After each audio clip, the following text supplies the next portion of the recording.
सांस लेने से सांस टूटने तक के सफ़र में यकीन करें, अगर किसी का नुकसान होता है तो वह आपकी अपनी ज़ात है। बाकी लोगों की बातें, वादे, कस्में, वफ़ाएं, जज्बात सब फ़कत वक्ती दिलासे होते हैं।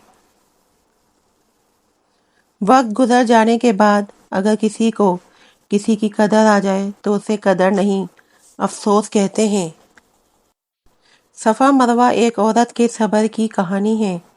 जब आपको बेकसूर तपते सहरा में छोड़ दिया जाए और आप उस तवक्कल पर कि अल्लाह आपको कभी ज़ाया नहीं करेगा, सब्र करने पर ही ज़मज़म के चश्मे फूटते हैं। दुआएं तब असर करती हैं जब उन्हें सब्र की मोहर लगा दी जाए। और सब्र ये नहीं कि अल्लाह पाक से मांगना छोड़ दो, बल्कि सब्र तो ये है कि लोगों से कहना छोड़ दो। मैंने अपनी ज़िंदगी का तवील हिस्सा लोगों को खुश करने और खुश रखने की कोशिश में गुजारा है, और इस तमाम अरसे की कोशिश के बाद मैं एक बात वसूख से कह सकती हूँ कि लोग आपसे कभी खुश नहीं होते। मैंने धीमी आवाज़ में कहा, मेरे पास कोई दोस्त नहीं है।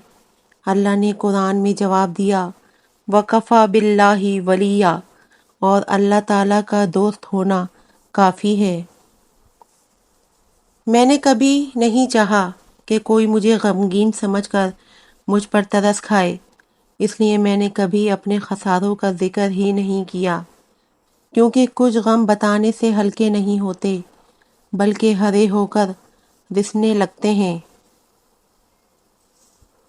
सिर्फ एक कुन की देर है, फिर तुम्हारी हर दुआ कबूल हो जाएगी, और ये देर तुम्हारे हक में बेहतर है, क्योंकि रब के फैसले हमारे हक में कभी गलत नहीं होते। जिंदगी में सिर्फ जीतना ही नहीं आना चाहिए, भागना, दौड़ना, तैरना भी आना चाहिए।